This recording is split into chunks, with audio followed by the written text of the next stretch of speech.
girl, autistic, nonverbal, coming in, couldn't get near her. And after 6 visits, she comes in, she crawls up into my arms. I check her lower spine as I'm holding her, hugging her. I lay her on the table. I check her atlas adjuster. She says, "Thank you, my power's on."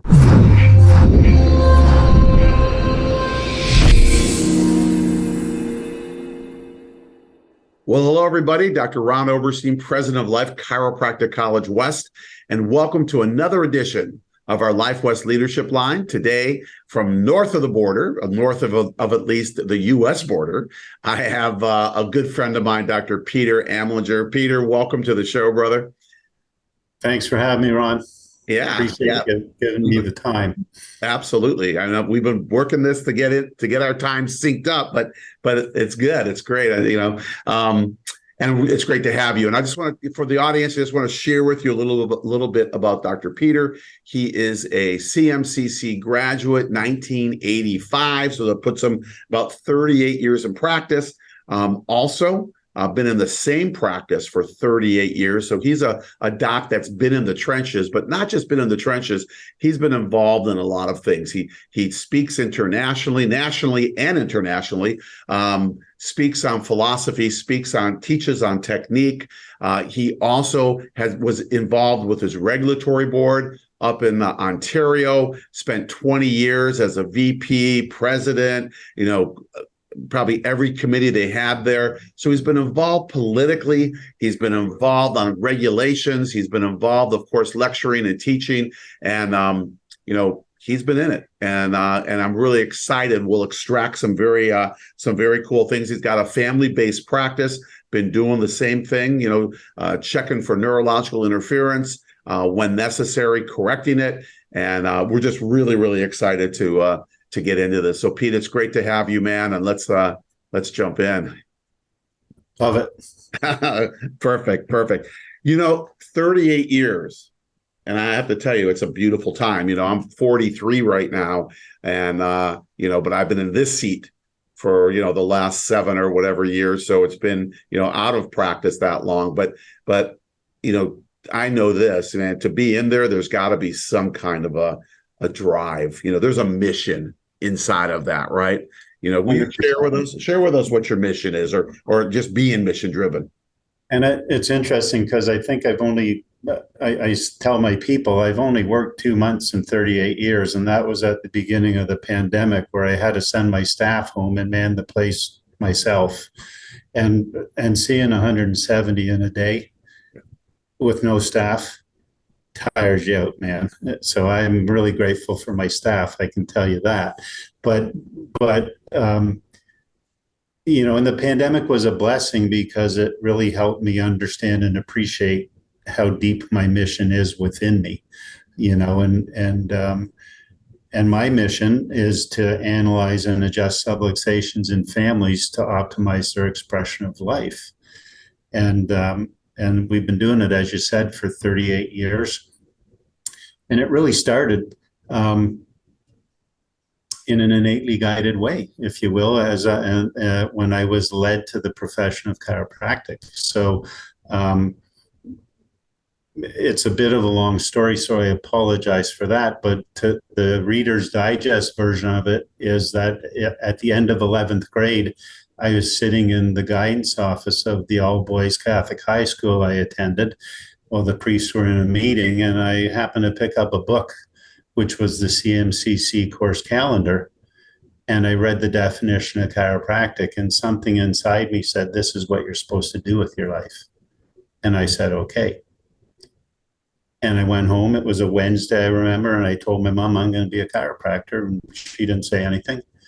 And that Friday, she came back from the hairdressers and she said, "I was talking to the girls at the salon, and why don't you be an optometrist instead?"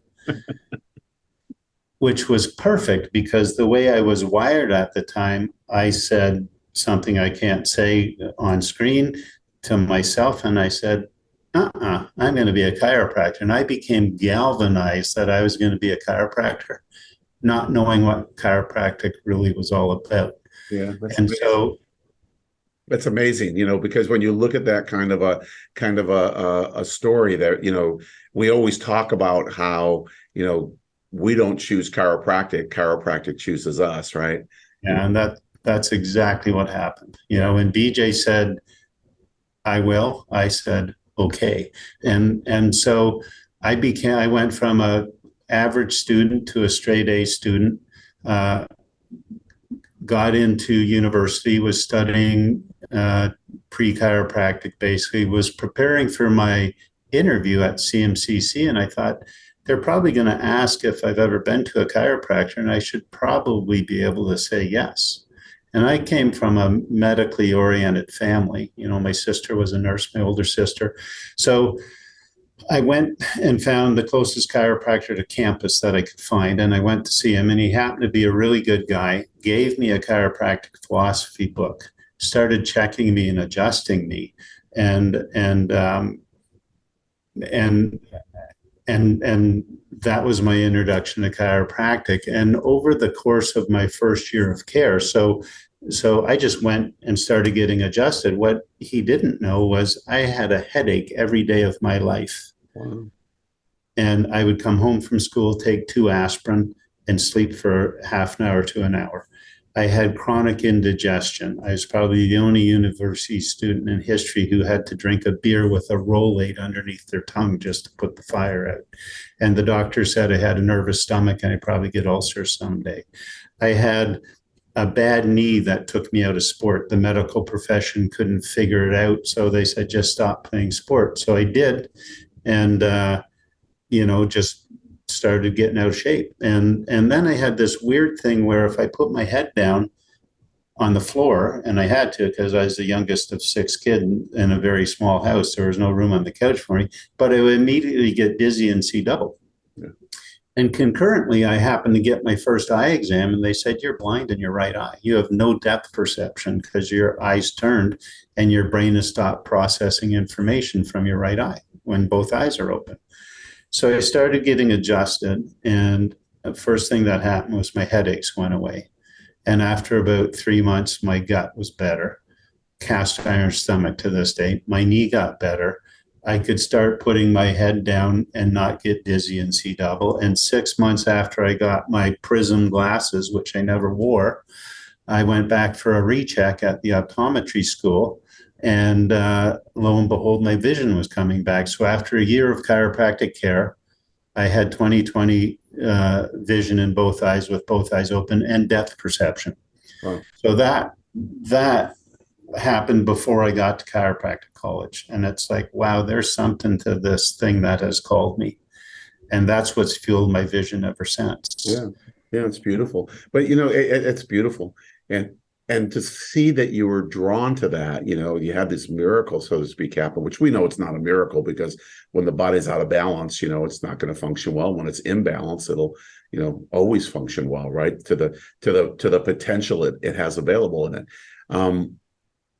But now, 38 years, and I think both of us can say this, with our years in practice or our years as chiropractors, that it's not just like this. There's always the peaks and valleys of life and always things that happen, but something keeps fueling that and keeps it going, right? Yeah.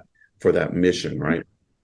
100%. And so, and I early in my practice, even before I was in a chiropractor, I started working with native elders, and I had one elder in particular named Art Gibson, who's the Grand Chief of the Watha Mohawk Nation. And he said, Peter, don't take anything I give you at face value. Go out and prove it or disprove it to yourself. Not unlike BJ said, I'm going to prove chiropractic's 100% right or 100% wrong, and I don't care which answer I get. I just going to get the answer. So I went out and said, I'm going to prove this chiropractic principle right or wrong, just like BJ did, as Art advised me to, and it just keeps proving itself right. So it took my mom off her deathbed twice with a right axis adjustment, knee chest adjustment. My wife came into my office weighing 83 pounds, treatment resistant, bulimic, And I told her the chiropractic story, started adjusting her. And in 6 months, she healed herself, where she couldn't get well in the best of the best treatment centers. And she would tell you, if she was here with me, that it didn't happen overnight, but with each adjustment and time, something started bubbling up inside her, and it was called self-love. And that's what allowed her to get over her eating disorder. So the principle just keeps proving itself, improving itself, improving itself. And I always tell my people, I'm never surprised, but I'm always amazed, because the principle is an amazing thing. So what keeps my mission fresh and fueled is that I just keep looking for evidence of universal intelligence wherever I go, God. And I keep looking for the expression of innate intelligence through living matter wherever I go, and it's everywhere. And so it just keeps me fired up, whether it's watching, the flowers in our garden grow 6 inches in a day. It's like, how does that happen? Or, as I told you when we were chatting before the call, have a little girl, autistic, nonverbal, coming in, couldn't get nearer. And after 6 visits, she comes in, she crawls up into my arms. I check her lower spine as I'm holding her, hugging her. I lay her on the table. I check her Atlas adjuster. She says, "Thank you, my power's on." Mm. So she's now got words, and her parents say, not only does she have words, they're appropriate to what's going on. And it's like, how can you not stay excited when that's going on? So that's part one. Part two is I've been blessed to run into people at the right time. As if, innate put Clay Thompson in front of me 5 years into practice, and I learned Thompson technique from Clay. I met John Grostick Jr. at the same time. I met Michael Kale, all through this guy named Sid Williams, which is what you and I share in common. I've worked with Sigafus and Santo and Chuck Ribley. So I've had all these people who have made the protection and the expression and the expansion of the understanding of this principle of ours, their life's work. And so I've sat at their feet and learned from them, and just been in this community, which is now an international community of principal chiropractors who are dedicated to the same goal, which is glorifying the principle. Mm-hmm. Yeah, it's amazing. It's amazing. And when you look at that, you talk about the principle, we talk about people moving, whatever they are, whether they're 20 years in practice, 10 years in practice, 30 years or 50 years in practice, right? I had the honor of having Roy Sweat on the show. And, I think it was about a month or two before he passed. And 94, whatever he was, years old, still going to the office. Just freaking incredible, and yet I believe that, there's adaptability that has to come into play, right? Always, because we always, whether stressed or adapt, it's always something that kind of pushes on us, or at least perceived like that. I'd love to hear your thoughts about that. Well, and I think you bring up a really important point, and my observation is a lot of people and a lot of chiropractors are making stress the enemy.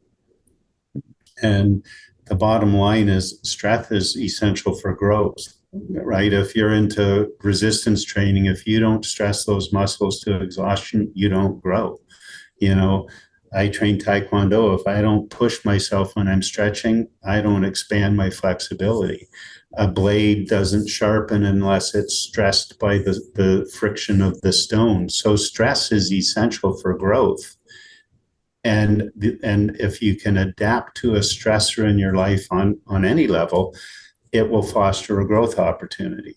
Right. So stress isn't the bad guy. And I would contend that when we were, cave dwellers and we didn't have fire and we didn't have food and we were part of the cycle of life, I don't necessarily believe in the food chain because I know a tick can take me out, right? So, but I believe in the cycle of life. So back then we had just as much stress. It was just different stress than we have today. The response is still the same. So it's really then about who can adapt best. Yeah. He who adapts best, she who adapts best thrives. And that's really the beauty of chiropractic. We can't eliminate stressors in people's lives, but we can help increase what I call their adaptability quotient. Absolutely. There was this great Canadian gentleman named Hans Selye, who wrote a book, The Stress of Life, talking about the two different types of stress. There's eustress, right, which is like holidays and birthdays and weddings and things like that, and then there's distress, which is, we all know, death in the family, accidents, whatever might be happening. But regardless of the stress, our body adapts the same way. 100%. And I think a part of that is how you perceive the stress, right? Yeah. So, I mean, I think the researchers' names were Holmes and Ray, and so they arbitrarily assigned the death of a loved one as the most stressful thing anyone could endure. And then they ranked different stressors in lives: moving, getting married, getting divorced, getting a job, losing a job. And so they created this arbitrary scale to try and predict who and when would develop a stress-related illness.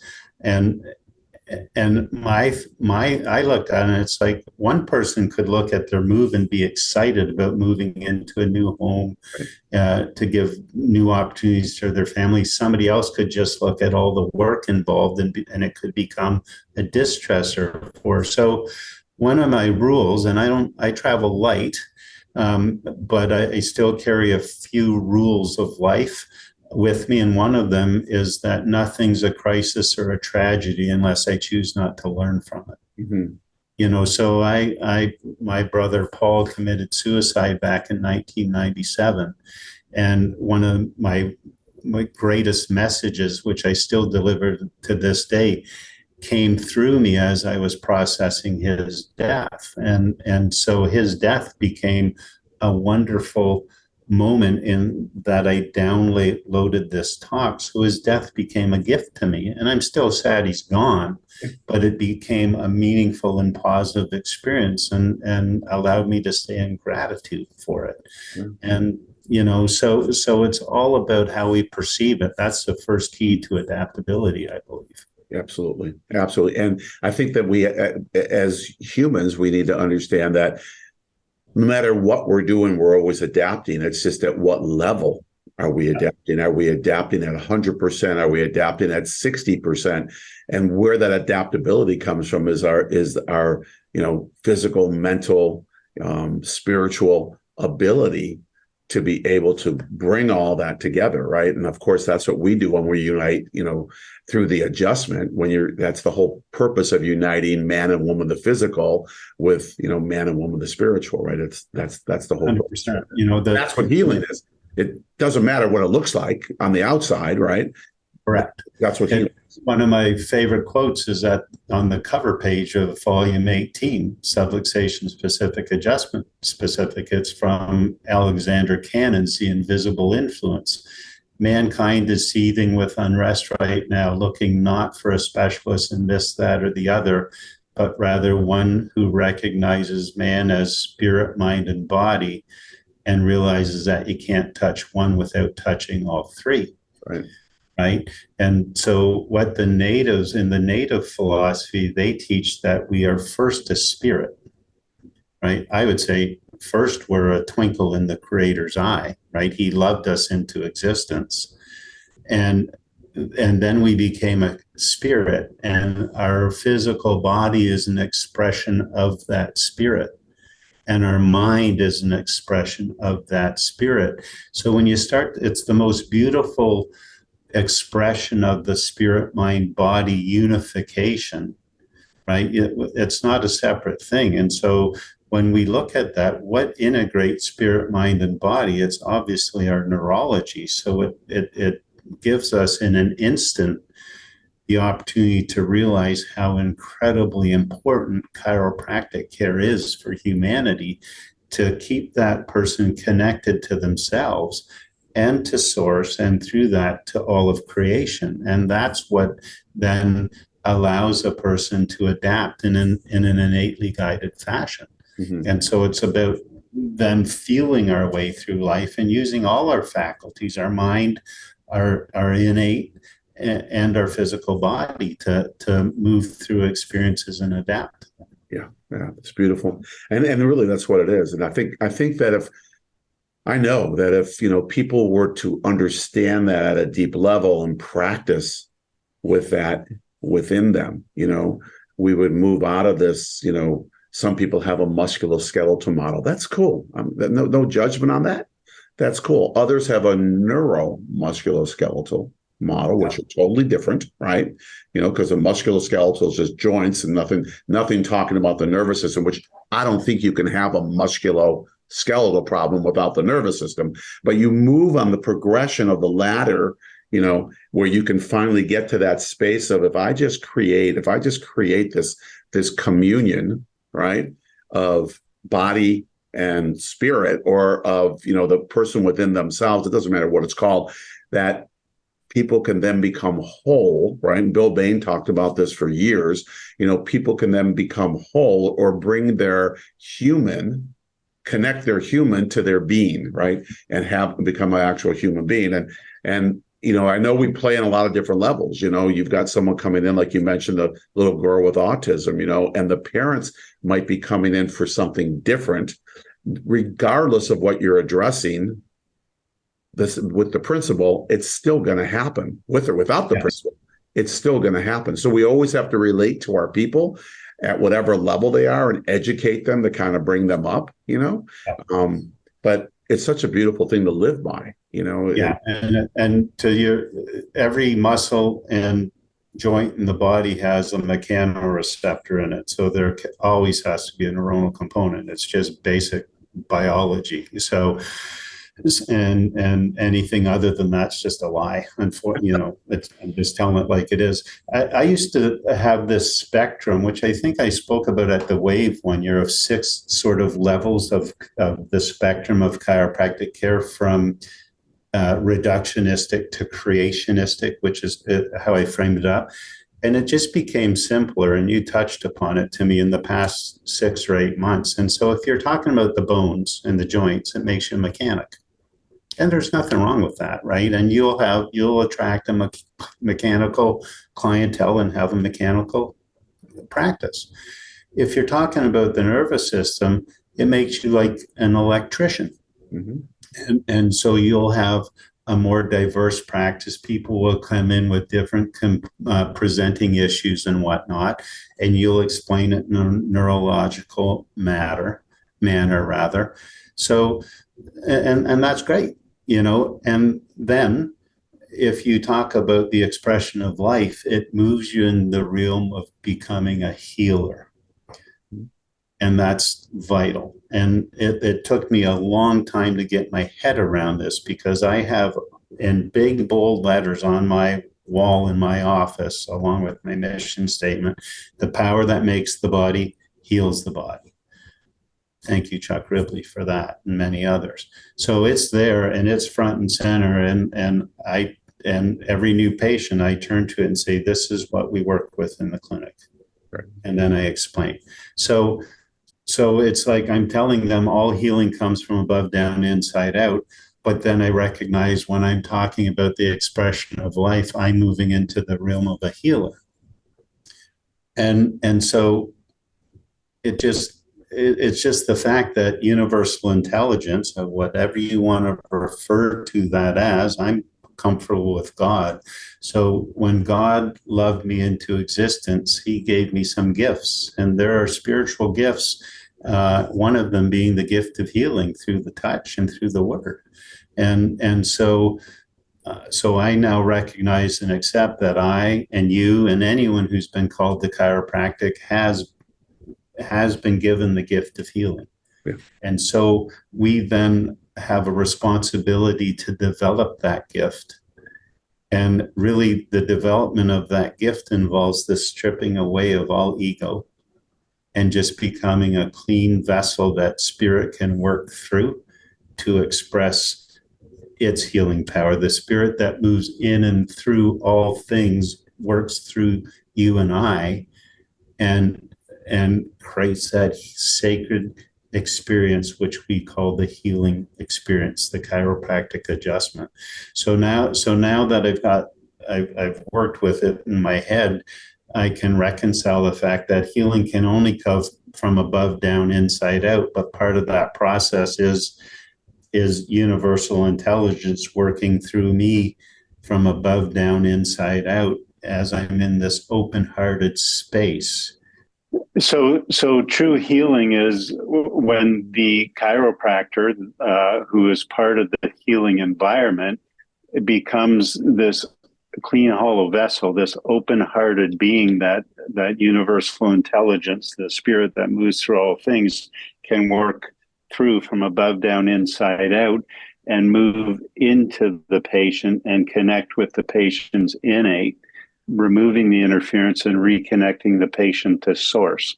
And so that's the dance that we all get to participate in every time we put our hands on people. And so when you have this understanding of it, it's pretty easy to get out of bed at 4:30 in the morning to get ready to go into the office. Absolutely. And I think that absolutely. And I think that it's important that no matter what place you're playing in chiropractic, like we talked about, whether it's, neuromusculoskeletal or anywhere along, whether you're a mechanic, an electrician, whatever it is, it's still happening and you're still playing with that space, and I know this to be true. And I feel this so strongly that, I don't think that people should see just one chiropractor. I think people should have someone when they have sports problems, go see a sports chiropractor. Me personally, I felt that I was I give myself an A, or, always have to keep advancing as a chiropractor, but at least an A. But I wouldn't see myself for low back pain because I didn't attract that in. So I didn't play with that a lot, right? I would go see somebody else, right? I wouldn't see me. But looking at that, no matter what level you're at, and I'm not saying level like this, up and down, just level across, because there's no right or wrong. We're never there. Correct. We're all playing with it. We're all playing with the same ball, the same ball of fire. It just depends on where we want to throw it and how it's working. And, how about looking at the title DC as doctor of context? Because I don't get, as spiritually focused as I am, there are times in my office, in my day, every day, where I have to move down and just become a bit of a mechanic for a person.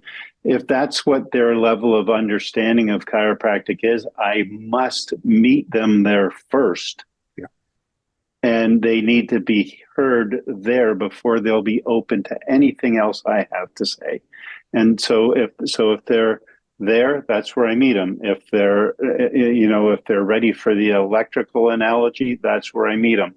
If they're there and ready for the power that makes the body, heals the body, that's where I meet them. And, because I've been doing it for 38 years and I have a referral driven office, most of my people come in at the electrician level or the life expression level. But that's just because of the relationships I've built over the years. And absolutely. And the referrals that you get from people who understand what you do, who've been with you for a period of time, or whether it's a short period of time or not, who are eligible to receive that level. It's also who you attract in, right? So it's a beautiful thing. Yeah. And that's such a beautiful profession. It's like, we got people who can fish for trout, and we got people who can fish for marlin, and there's no judgment. It's just like whatever we're doing, no matter what we think our intention is, the intention is already set by what we do to make this connection even more grander. And it's going to happen without us even thinking about it, right? Yeah. And that's where, if I'm honest, I believe the leadership of the profession in many jurisdictions needs to get on board. I realized very quickly when I went down to the regulatory college, and I went down there for selfish reasons. I went down to make sure that my children's children could receive a proper chiropractic adjustment when they needed it going forward, and realizing the regulatory college, the licensing board, is where the rules are made that determines what you and I get to do in our practice. And so I went down there to protect my right to practice the way I love to practice. And it hit me really quickly, like, if I'm here for that reason and somebody else is across the boardroom table for me and they're there because they want to protect their right to practice, then I got to respect that. And that's where my respect for the diversity grew. And so it then becomes important that our leadership recognizes it and embraces it. And we are able to foster a culture at the regulatory college where we could. I see many organizations and institutions where that's not fostered necessarily. And it's this way and everything else is dogmatic or not evidence-based or whatever. And that's just wrong.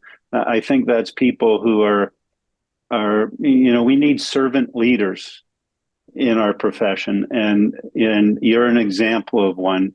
And you're probably one because of the servant leader who mentored you, named Sid Williams, Jerry Clum.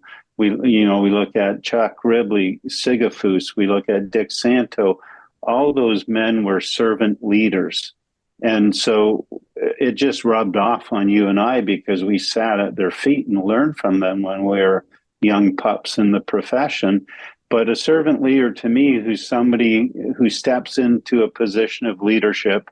And in my experience, they don't go looking for it. It finds them. Like I had never set a goal to become a president of a regulatory college, right? But I was there and my only focus as a leader was to glorify the principle that we work with every day. I was there to lead my organization in a way that respected and that promoted and glorified the chiropractic principle. Yeah. Yeah.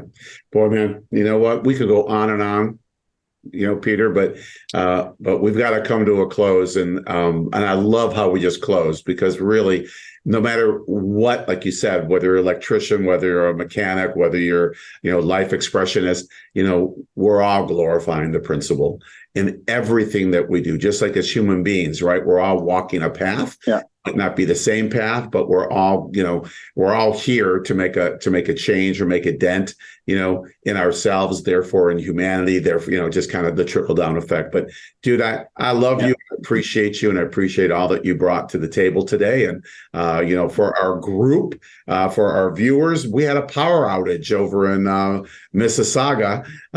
So you see Peter in a different light right here in a different room because boof, all of a sudden we had a power outage. So we had to kind of regroup. But that speaks to adaptability, and I just want 100%. It is, and I just want to share something to our viewers. Thank you. I just, I really want to just acknowledge you for checking in with us week in and week out, and all the shows that we're doing. Whether it's the Life West Leadership Line that I'm doing, today with Dr. Peter Amlinger, or it's the Life by Life West that my wife Mary and I do together with practitioners who are anywhere from brand new out of school all the way up to like 15 years of practice.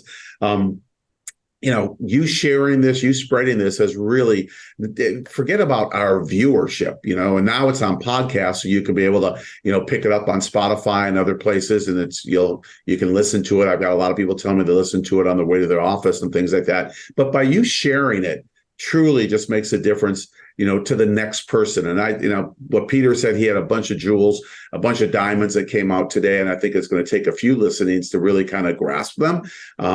But take the time and digest it. I think this is part of our growth. It's just one bit of food for the nourishment that we have as we start to grow ourselves in our profession and literally change the world. So thank you.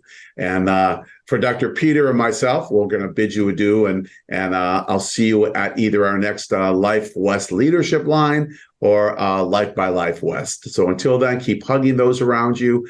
Keep telling people that they are more powerful. Their bodies are more powerful than they were ever led to believe. And keep remembering, as Dr. Peter said, the power that made the body heals the body. So until we see you again, bye-bye.